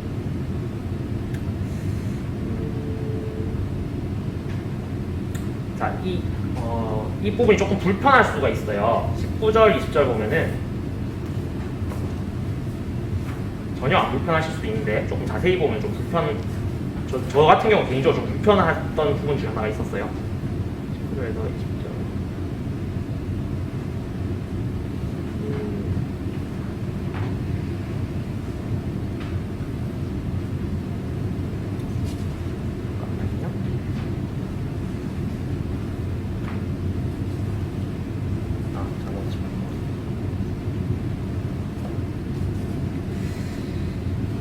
되게 이스라엘에게 한정적인 것 같은 말씀이 계속 나오거든요. 구약에 사실 그런 부분이 되게 많아요. 우리가 그냥 주의 깊게 읽지 않아서 그렇지. 그가 그의 말씀 야곱에게 보이시며 그의 율례와 규례를 이스라엘에게 보이시는도다. 그는 어느 민족에게도 이와 같이 행하지 아니하셨나니 그들은 그의 법도를 알지 못하였도다. 할렐루야. 그러니까 다른 민족은 우리는 취급 안 하겠다 이거잖아요. 우리 요거 읽으면서 나는 이스라엘 사람이다 라고 생각하시는 분 없죠. 근데 이게 구약에서는 이런 얘기들이 신약에서 자연스럽게 모든 민족을 향해서 확장된다라는 거죠. 이 부분에 대해서 고민을 해보신 분이 있을지 모르겠는데 저 되게 고민이 많았어요. 근데 이걸 예수님을 통하지 않으면은 이 약속이 내게 될 수가 없구나라는 생각들이 저한테 조금 있더라고요. 그래서 구약과 신약 사이에서 정말 예수님을 빼놓으면은 이게 아무 이야기가 되지 않는구나라는 걸 깊이 좀 느꼈던 또 그런 부분이었던 것 같아요. 자, 148편 좀 넘어가겠습니다. 호흡이 있는 자마다, 얼마 전에 저희 찬양 때도 했었잖아요. 호흡이 있는 자마다 하늘의 해와 달들아 시작하죠. 하늘의 해와 달들아 우리 높여 찬양하여라 하는 이 찬양도 여기서 인용한 겁니다. 그래서 호흡이 있는 자는 당연히 하나님을 찬양해야 되고, 근데 여기서 한 가지 또 좀 눈여겨볼 게 모든 무생물한테 얘기해요. 해보고 잘 보고 갑자기 하나님을 찬양하래. 근데 이게 아까 전에 초반부에도 조금 얘기를 했는데 왜 이렇게 했을까라고 했을 때 고대 근동에 이 시편이 쓸 당시의 상황을 봤을 때 생물이나 자연물들이 다 숭배의 대상이에요. 해의 신이 있고 사자의 신이 있고 파리의 신도 있고 이런 식으로 모든 만물이 다 숭배의 대상이었는데 이제 하나님을 찬양해야 될 대상으로 원위치를 찾아주는 거죠. 그러면서 하나님이 어떤 존재이신지를 더 강조하고 있는 것이 시편 148편이 되겠습니다. 자, 그리고 149편은 하나님의 판결 얘기를 좀 하고 있어요. 그래서 시편의 기본적인 정서가 누군가의 잘못에 대해서 나를 핍박하는 원수의 그런 죄에 대해서 내가 해결하는 게 아니라 하나님께 맡겨드리고 하나님이 판결하시길 원한다라고 하고 있는데 이 149편이 그걸 되게 잘 드러내주고 있고 그 다음에 시편 150편은 모든 악기로 하나님을 찬양하라 라고 한마디로 얘기하고 있는 거예요. 1절에서 6절 되게 짧지만 되게 많은 악기들이 나와요. 나팔 소리로 하나님을 찬양하고 여기 양뿔로 만든 거거든요. 양이나 염소 뿔로 만든 이 쇼파르라는 나팔인데 그 반지의 제왕에서 우하고 부는 거 있잖아요. 그런 거라고 보시면 되고 그 다음 풍선은 우리나라 저거랑 비슷해요. 단소 같은 거, 단소나 대금 같은 거랑 비슷하고요. 우가부라는 악기예요. 이거 좀 잘 보일지 모르겠는데 이거는 사실 지금 이스라엘에 남아있는 형태가 없어가지고 이집트 벽화에 있는 걸 그려온 거거든요. 이게 이제 비파 왼쪽에 있는 게 이제 비파 하프죠. 큰 하프고 이제 킨노르라는 건 사실 지금 기타에 되게 가까운 악기예요. 그래서 킨노르. 그래서 다른 버전의 메시지 성경에 보면은 현대어로 이걸 번역해놨죠. 근데 되게 잘 번역한 거라고 생각했어요. 이거 보면서 150편 메시지 성경 한번 보시면은 이렇게 나옵니다. 중간부터 읽어볼게요. 힘찬 트럼펫 소리로 그분을 찬양하여라. 부드러운 현악기로 그분을 찬양하여라. 캐스터네츠와 춤으로 그분을 찬양하여라. 작은 북과 플루트로 그분을 찬양하여라. 심볼즈와 큰 북으로 그분을 찬양하여라. 바이올린과 기타로 그분을 찬양하여라. 살아 숨쉬는 모든 것들아 하나님을 찬양하여라. 할렐루야. 아멘. 이런 식으로 여러 가지 악기들을 보여주고 있어요. 소고는 이런 거예요. 탬버린이죠, 탬버린. 그 다음에 재금이라고 나와 있는데 이게 정확하게 어떤 형태인지 정확하게 알 수 없지만 아마 쇠 두 개를 부딪혀가지고 되게 쨍하는 소리 내는 지금의 심벌즈 같은 악기를 생각하시면 될 것 같아요. 네. 그래서 시편 요거 150편 딱 이 가사로 지은 어노인팅 자집에 있는 찬양이 있거든요. 시편 150편 요거 찾아보시면 이런 느낌이겠구나가 좀 느껴져요. 되게 여러 가지 악기를 다 가지고 막 찬양하거든요. 재밌어요. 보시면 재밌을 것 같고. 자, 이제 시편은 이렇게 정리가 됩니다. 그래서 되게 여러 개를 다룬 것 같은데 시편의 주요 정서를 이제 보시면 제일 좋을 것 같아요. 시편의 주요 정서는 내가 때론 어려움을 당하지만 하나님의 율법을 지킬 것이고 그리고 원수들이 나를 공격하고 어려워서 내가 하나님께 이걸 되게 솔직하게 털어놓지만 하나님이 그대로 다 하시는 게 아니라 하나님의 정의에 맞게 그들을 판결하실 것입니다. 그것을 믿습니다. 라고 하면서 내 감정을 하나님 앞에 솔직하게 털어놓고 그것이 하나님 앞에서 바로 정리되어 가는 과정이라고 보시면 되겠습니다. 네, 이제 로마서 하면 어떡하냐라고 고민하시는 분이 있을 텐데 로마서는 사실 4장까지밖에 안 돼서 좀 짧거든요. 걱정하지 마시고 거의 시간 맞춰서 끝내게 보겠습니다. 자, 로마서는 이제 보면은 영어로 이제 로만스에 사실은 로마 교회에 있는 사람들을 위한 자, 로마에 대해서 조금만 보자면은 요렇게 로마 전성기 때 요렇게 지역이에요. 사실 땅으로 보면 그렇게 안 넓대라고 할 수 있지만 이 지중해를 차지하고 있기 때문에 진짜 돈이 많았대요. 네.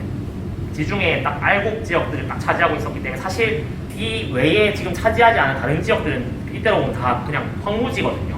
숲이고 그냥 황무지고 이런데 제일 사람들이 많이 살고 곡식이 제일 많이 나오고 제일 비싼 물건들이 나오는 지역을 딱 차지하고 있는 게 지금 로마예요.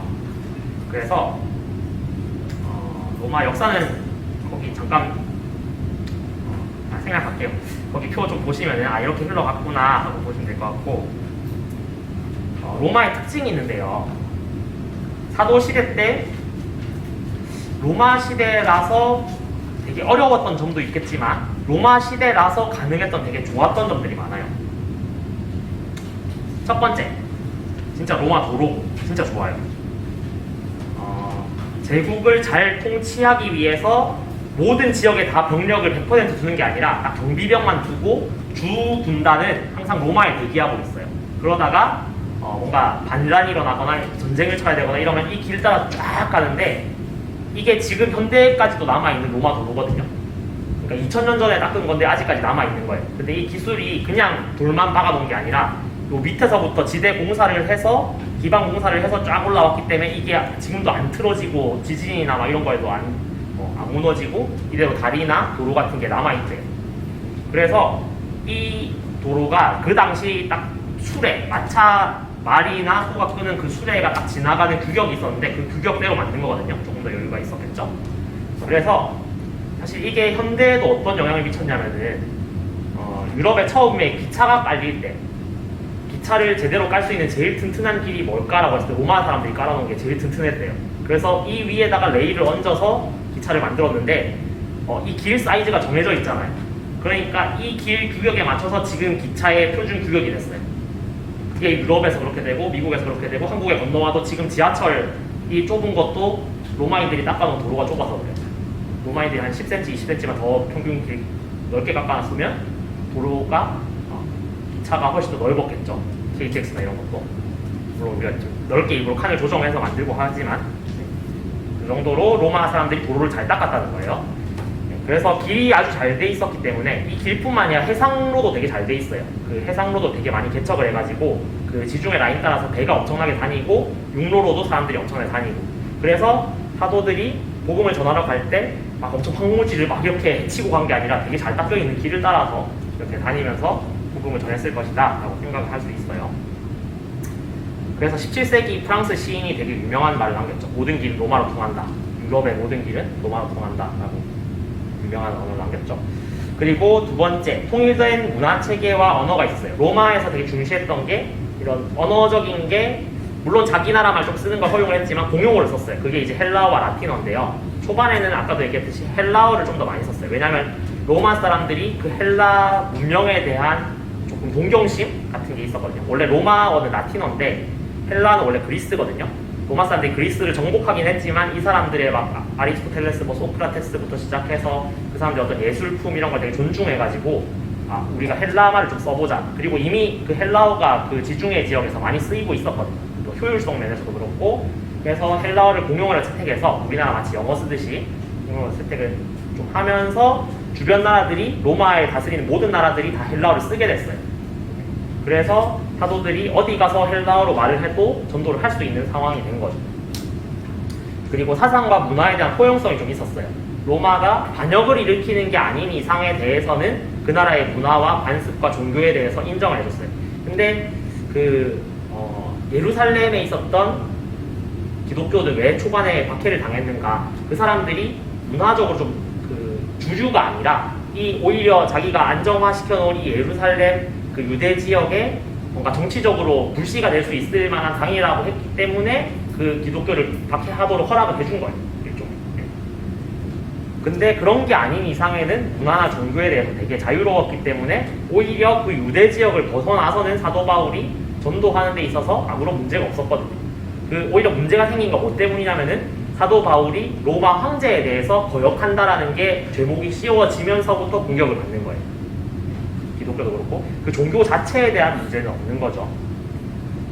어쨌든 이처럼 좀 로마의 특징 자체가 복음을 잘 전할 수 있는 최적화된 상태였다라는 것도 사실은 알면 좋을 것 같아요. 우리가 너무 로마는 기독교를 박해만 했어 라고 생각하는데 꼭 그것만은 아니었고 좋은 요소들도 있었다라는 걸 알 수 있을 것 같습니다. 그리고 로마서 누가 썼냐? 당연히 바울이 썼습니다. 바울이 썼는데 2차 전도 여행에서 여기 좀 그림이 흐릴 것 같은데 아가야 지역이 있을 거예요. 아시아 말고 저쪽으로 건너가면 이제 아가야 지역이 있고 그 아가야 지역의 주 도시가 이제 고린도예요. 이 고린도가 엄청 큰 도시인데 여기서 머무르면서 1년 6개월 동안 말씀을 가르치고 전도를 하던 시기가 있었어요. 아마 이때 로마로 이렇게 편지를 썼을 것이다 추정하기도 하고 꼭 이게 아니라 뭐 여러 가지 설들이 많아요. 이게 아닐 수도 있어요. 네, 그렇게 얘기를 많이 하고 왜 썼느냐라고 했을 때 그런 거죠.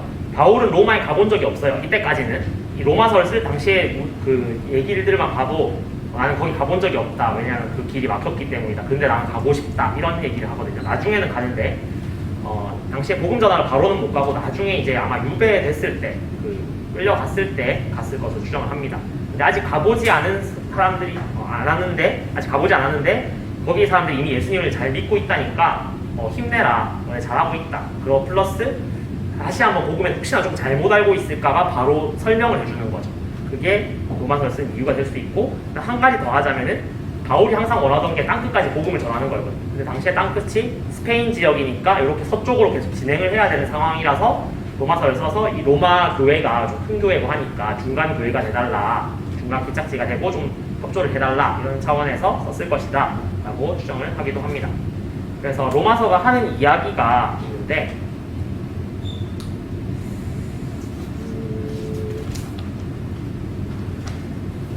이건 좀 중요하니까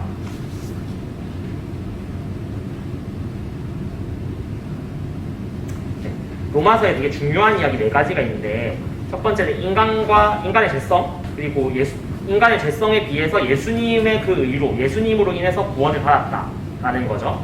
그 다음에 두 번째, 율법과 성령을 비교하고 있어요. 우리는 이전까지는 유대인들이 율법에 머물러 살았지만, 그렇기 때문에 이방인들은 이렇게 들어올 수 없었지만, 성령을 통해서 우리가 그 율법에서 자유하게 되었고, 오히려 새로운 그 성령의 법을 통해서 이방인들까지 모두 예수님 안에서 하나가 될 수 있다라는 거고, 그 다음에 하나님의 신실하심, 근데 그에 비해서 유대인들의 불성실함, 그리고 그 불성실함 속에서 오히려 예수님이 오셔서 모든 이방인까지, 유대인을 포함한 모든 이방인까지 구원을 받을 수 있게 되었다, 이 얘기가 있고, 그 다음에 12장부터 이제 후반부인데 하나님의 그 의를 어떻게 실질적으로 우리가 살아갈 것인가, 이 얘기가 나오고 있죠. 표로 보면은 좀 이런 이야기들이 있습니다. 그리고 조금 머릿속에 그려놓고 로마서 전체를 보시면 좋을 것 같아요. 이번 달은 4장까지밖에 안 읽거든요. 4장에서 우리가 차지하는 부분이 어디쯤인가 그걸 아시면 좋을 것 같고요.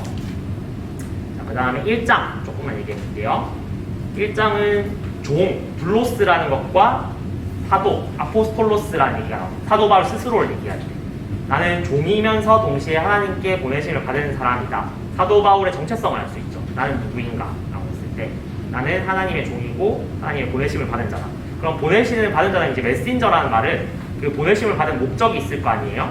그러면 그 목적이 뭐냐라고 했을 때 복음을 전하는 거다라는 거죠. 그 유앙겔리온, 헬라어로. 이게 이제 황제가 자녀를 낳았을 때나 전쟁에서 승리했을 때 쓰는 단어거든요. 근데 이게 예수님의 어떤 성격하고 되게 잘 맞는 거죠. 하나님의 자녀로서 그리고 우리의 왕으로서 오신 거고, 동시에 사탄과의 죄의 전쟁에서 승리하셨기 때문에 이게 복음이 된다라는 거예요. 그래서 나는 복음을 전하고 싶다라고 얘기를 하고, 근데 이 복음이 그냥 예수님이 갑자기 하늘에서 뚝 떨어진 게 아니라 성경을 통해서, 구약을 통해서 계속 얘기하고 약속해왔던 하나님의 말씀의 성취다라고 강조를 하고 있고, 그 다음에 바울이 로마 교회에 꼭 해주고 싶은 게 신령한 은사를 통해서 너네를 굳건하게 세우고 싶다라고 하는데, 이 은사라는 단어가 카리스예요. 카리스. 선물이라는 뜻이거든요. 하나님께서 내게 주신 그 좋은 선물을 너네한테도 같이 누리고 싶다라는 차원으로 보시면 될 것 같고, 바울이 뭔가 해주고 싶은 게 아니라 하나님께서 하게 하시는 그것을 통해서 그 사람들을 성숙하게 만들어가고 스스로도 성장하고 싶다, 이런 거죠. 성도 간의 거룩한 교제 이야기도 좀 있다고 할 수 있고요. 그리고 1장 후반부에 이제 빚진 자 얘기가 나와요. 자기의 정체성에 대해서 한 가지 더 하자면은 나는 하나님께 복음에 대해서 빚진 자다. 빚을 졌으니까 이제 갚아야 된다라고 하는데, 빚진 자의 좀 중요한 생각이 좀 이거예요. 당시에 유대교는 율법을 잘 지켜야지 구원받는다고 생각했고, 그 다음에 헬라인들은 지식을 막 소크라테스, 아리스토텔레스 이런 사람처럼 뭔가 내가 도덕적이고 윤리적인 지식을 내가 깨달아야 내가 뭔가 고차원적인 사람이 된다, 기독교적인 표현을 하면 구원을 얻는다라고 생각했는데, 그게 아니라 하나님이 나한테 그냥 주어주셨고 그랬기 때문에 내가 빚진 자가 돼버렸다라는 거예요.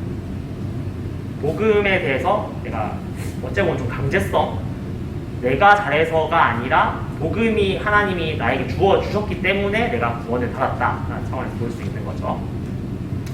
그리고 또 중요한 표현이 믿음에서 믿음으로 예요. 그래서 이걸 뭐 여러 가지로 설명하시는 학자들이 있는데 저는 한 2가지 정도만 설명을 하면 될 것 같아요. 이런 표현, 이런 해석이 있습니다. 두 번 강조해서 이 믿음이 진짜 중요하다는 거를 문학적으로 강조하고 싶었다라는 표현이 그 얘기가 있고, 그리고 그러니까 처음부터 끝까지 오직 믿음으로 내가 구원을 받았다 이런 차원으로 볼 수 있고, 이것도 해석을 많이 합니다. 하나님의 믿음이 지금까지 이 역사를 이끌어온 거예요. 예수님까지 이끌어오셔서 지금 내 안에서 인간의 믿음으로 딱 이루어져서 이게 하나님과 나의 합작품으로 이게 이루어지는 거다라고 하시는 분들도 있어요. 근데 두 가지 다 서로에 대해서 조금 공격하시는 면들이 있는데 그게 아니다 막 이러면서 하시는 분들이 있는데, 두 가지 다 되게 우리 신앙 안에서 바르게 이해될 수 있다고 생각합니다. 그래서 이거에 대해서 좀 여러 가지 입장이 있을 수 있는데 조금 넘어가겠고요. 이런 다른 입장도 있구나 생각하시면 될 것 같아요. 자, 2장에서 또 중요한 표현이 판단이라는 단어가 나옵니다. 서로 죄에 대해서 판단하라고 하는데, 또 다른 성경에 보면 판단하지 말라고 나오는데 이거 뭐냐라고 하는데, 이 판단을 좀 다르게 보자면은 정죄하다라고 이해하면은 이 문장이 바르게 이해될 것 같아요. 성도에 대해서, 죄에 대해서는 판단할 필요가 있어요. 교회에 대해서 잘못하는 거는 얘기해줘야 되잖아요. 그건 판단인데, 그래서 그걸 가지고 더 나아가서 너가 그래서 죄인이야 라고 하는 건 정죄가 되는 거죠. 그래서 우리는 정죄할 수 없는 존재인 거예요. 정죄하실 분은 오직 하나님밖에 없기 때문에 판단해서는 안 된다. 혹은 여기서는 정죄하면 안 된다. 여기서는 근데 우리가 판단까지는 하나님의 지혜를 통해서 충분히 할 수 있지 않겠느냐라는 차원에서 여기를 이해할 수 있겠습니다. 그리고 본성, 이건 이제 양심 이런 것하고 이어지는데, 이방인들에 대해서 얘기하기 좀 그래요. 유대인들은 율법 받았으니까 괜찮은데 그럼 이방인들은 어쩌느냐라고 했을 때, 하나님께서 이미 주신 양심이 있고 본성이 있다라는 걸 계속 강조를 해요. 우리한테도 그렇잖아요. 우리가 복음을 알지 못해도 뭔가 흐릿해도 사람이 뭔가 잘못된 걸 아는 것은 이미 하나님이 창조 때부터 주신 선한 본성이 조금 잘못되긴 했지만 그래도 남아있기 때문이다 라고 이해를 많이 하는 거죠. 철학자들도 그렇게 보기도 하고. 그래서 이거하고 자연계시라는 거하고 좀 이어져요. 예수님이 오셔서 우리에게 복음이 오셔서 특별하게 알려주신 그것을 특별 계시라고 한다면은, 우리에게 일반적으로 그냥 주어진 하늘에서부터 떨어지는 그 햇살, 바람, 물, 이렇게 우리가 주어지는 공기 이런 거를 다 일반 계시, 일반 은총이라고 하거든요. 그것처럼 이미 우리 마음 가운데 있는 이것들이 하나님께서 우리 마음에 주신 것이기 때문에 우리가 그렇게 알 수 있다. 이게 자연 계시하고도 이어진다라고 할 수 있겠습니다. 그리고 로마서 3장에 보면은 3가지 질문이 있어요. 이거 보고 거의 끝나갑니다. 조금만 참으세요. 자, 3가지 질문이 있는데, 첫 번째 질문이 이거예요. 율법으로 구원받을 수 없다면 율법을 받은 유대인에게는 아무런 이득이 없는가? 라고 했을 때 바울이 얘기합니다. 아니다. 우선적으로 하나님의 말씀을 받은 것은 큰 특권이다. 라고 얘기를 하고 있고, 두 번째, 불의를 심판하시는 하나님은 불의하신가? 아니다. 절대적으로 의로우신 하나님께서는 세상을 심판할 권한이 있다. 그러니까 심판한다는 거 자체가 초점 둔 거예요. 하나님이 막 다 죽이면 나쁜 거 아니냐 이 뜻인데, 그게 아니라 하나님은 오히려 불의를 심판하심으로써 그 정의를 드러내신다는 의미고, 세 번째, 이건 좀 웃긴 얘기인데, 거짓말로 하나님을 전하려고 하는 자는 심판받지 않는가? 목적만 선하면 괜찮은가? 라는 건데, 거짓말 해도 되냐 이 뜻이거든요. 근데 아니다. 선을 이루기 위해서 악을 행하는 것은 괴변이다. 그들은 그들의 죄로 말미암아서 심판을 받을 것이다. 이런 얘기를 하는데, 이게 아마 로마 교회에서 갖고 있는 실제적인 질문이었을 가능성이 되게 높아요. 직접 가보지는 못했지만 어떤 편지를 통해서라도 들을 수 있었지 않을까라고 생각할 수 있습니다. 그리고 시편 인용 부분이 되게 와닿거든요. 근데 이게 보면은 개역개정 찾아보면 이게 아닌데 이럴 수 있는데, 요거 이유만 좀 설명을 하자면은, 그 70인역이라는 우리가 개역개정을 번역할 때 쓴 그 번역본과 다른 번역을 여기서 인용을 한 거예요. 히브리어 원어 성경이 있고, 우리는 이 히브리어 원어 성경의 루트에 가깝게 해서 개역개정까지 왔어요. 근데 그 히브리어를 그 중간에 헬라어를 많이 쓰다 보니까 사람들이 히브리어를 헬라어로 한번 번역한 게 있어요. 그 구약 성경은 원래, 신약 성경은 원래 헬라어로 쓰였고, 근데 원래 구약은 히브리어로 쓰였는데 그거를 중간에 헬라권에서 사는 이런 사람들이 많아지다 보니까 성경을 헬라어로 한번 번역했는데, 그게 70명이 이렇게 한꺼번에 모여서 번역했다라고 해서 70인역이라고 해요. 그 70인역을 보니까 70인역이 나중에 발굴이 됐어요. 그걸 이제 보니까 이 성경을 이렇게 바울이 인용을 했었네. 바울 시대에는 70인역 이런 거 많이 읽었구나 라고 하는데 조금 내용은 어찌 보면 같고 그 표현법이라든지 이게 조금 번역이 다르다라고 이해를 하시면 되겠어요. 그래서 이게 찾아보니까 다른데 인용했다고 해서 다른데라고 했을 때 70인역을 봤기 때문에 이렇게 다르구나라고 이해를 하시면 됩니다. 근데 그 어떤 시편이 인용했던 그 시편이 말하고자 했던 내용들은 다 잘 얘기를 하고 있어요. 이렇게 보시면 되고 나중에 한번 꼭 찾아서 보세요. 그리고 4장을 이제 보면은 이제 제일 중요한 이신칭의 얘기가 나옵니다. 이제 끝이거든요. 자, 이신칭의 믿음을 통해서 칭의, 의롭다, 칭하여진다. 이자는 써있자, 신자, 믿을 신자. 그래서 믿음을 통해서 의롭게 된다라고 하는데 은혜와도 관련이 있는 거예요.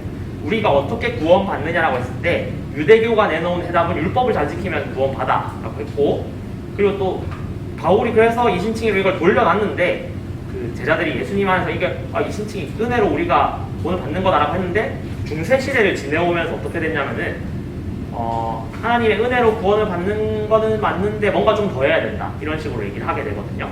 그래서 나왔던 게 이거의 끝판왕이 이제 명제분인 거죠.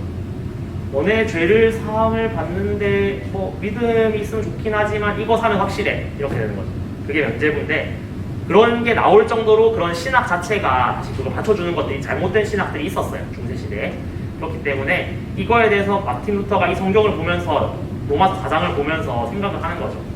아닌데 면제부 같은 얘기가 전혀 나오지 않는데 오직 믿음으로 구원을 받는다고 했는데 이 사람들 왜 이러는 거야 이러면서 교황청 잘못됐어요, 교회 잘못됐어요 이렇게 팡팡팡 한 게 마틴 루터의 95개조 방반문, 비텐베르크 성당에 걸었던 95개조 방반문이고 그게 2018년도가 500주년이었으니까 1518년에 마틴 루터가 그렇게 함을 통해서 종교개혁이 일어난 거예요.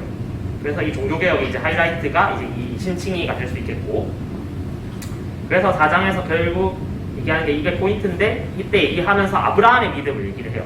아브라함이 도대체 어떻게 구원을 받았느냐. 아브라함이 율법 잘 지켜서 구원받았냐. 아브라함한테 율법이 없었다.